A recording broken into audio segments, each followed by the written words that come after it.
Ava and Leo sit at their cramped table, the weight of financial strain heavy on their faces. Have you ever felt like, no matter how hard you work, there's never enough? Ava and Leo exchange worried glances, their faces etched with concern. That money disappears as fast as it comes? That voice in your head saying, I can't afford it, I'm not lucky like them, or I'll never get ahead? Meet Ava and Leo. They had dreams, but like many of us, they were trapped in scarcity psychology, the invisible prison of never enough. Ava stares at the mounting bills, her sigh echoing the weight of their financial strain. Leo rubs his temples, the gesture a clear sign of his mounting frustration. Narrator's voice cuts through the tension. But what if I told you that everything changed in just 90 days? This is their story, and it might just become yours. Leo pauses, then declines the networking event invitation on his computer.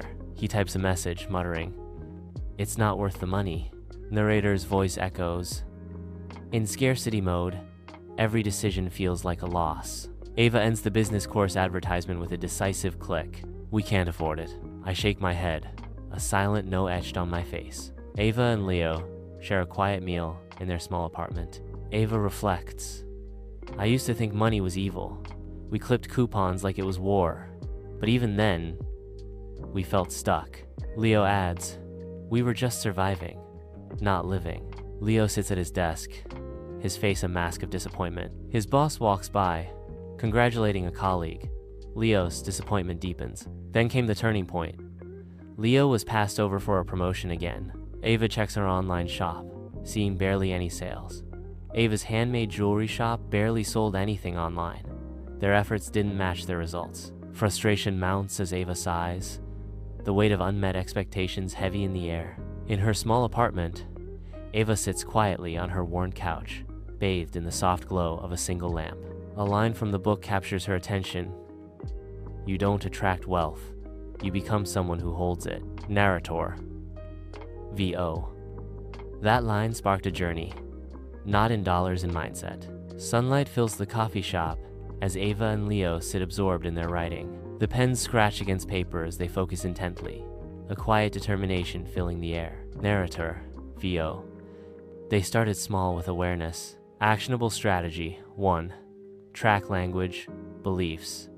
They wrote down every negative money belief. Ava writes in her notebook, "Money doesn't grow on trees." Leo flips through his notebook, the words "money is created by value" now boldly displayed. The rich aroma of roasted coffee fills the air as Elio sits alone, lost in thought. Elio's voice echoes in his mind. I stopped saying I can't afford it. Instead, I asked, what would need to happen for me to afford this? Amidst the vibrant chaos of the street market, Ava stands eagerly behind her jewelry table, ready to charm every passerby. Next, they shifted from consumer to creator. Bathed in the glow of his laptop, Leo absorbs information, his brow furrowed in concentration. Actionable strategy. 2. Invest in assets, not just expenses. Under the dim glow of a lamp, Ava and Leo huddle together, their faces etched with determination. Amidst the clutter of bills, a strategic plan takes shape. Narrator, VO. They allocated 10% of every paycheck to education, tools for Ava's shop, online courses on sales and finance. Sunlight floods his workspace, highlighting the dance of dust in the air. Ava, surrounded by her creations, reflects. I stopped seeing expenses as losses.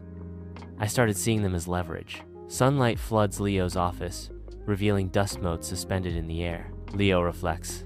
That 189 course helped me get a freelance gig that made $20 in a month. Ava smiles, carefully packaging jewelry as she fulfills online orders. Narrator, VO. Ava and Leo no longer hoarded money. They created it, gave it, shared it. Under the night sky, Leo stands on the makeshift stage, illuminated by the projector's glow, sharing his wisdom with unwavering confidence. They didn't chase money. They attracted it by becoming abundant thinkers, the narrator observes. Sunlight floods into the coffee shop as Ava, animated and bright-eyed, gestures emphatically. Leo leans forward, listening intently to Ava's words. Ava asks, how can I give so much value? People want to pay me. Leo echoes, How can I give so much value? People want to pay me. In the dim light of their tiny apartment, Ava and Leo sit in contemplative silence, shadows dancing across their faces. Ava's voice echoes in the stillness. Abundance isn't about how much you have. It's about how deeply you believe you can create more. Leo closes his laptop, a smile spreading across his face. Narrator's voice echoes. Here's the twist. They didn't win the lottery. They didn't get rich overnight. Sunlight floods the community center as Ava, radiating elegance, hands a check to the youth program coordinator. A genuine smile lights up his face. They became wealthy by shifting who they were.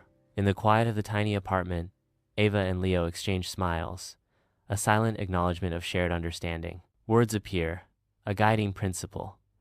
Scarcity is a mindset. So is abundance. You choose.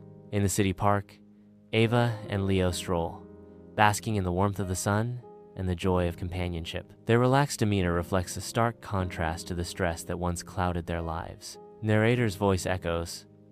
And that is the story of Ava and Leo, from scarcity to abundance, all in 90 days.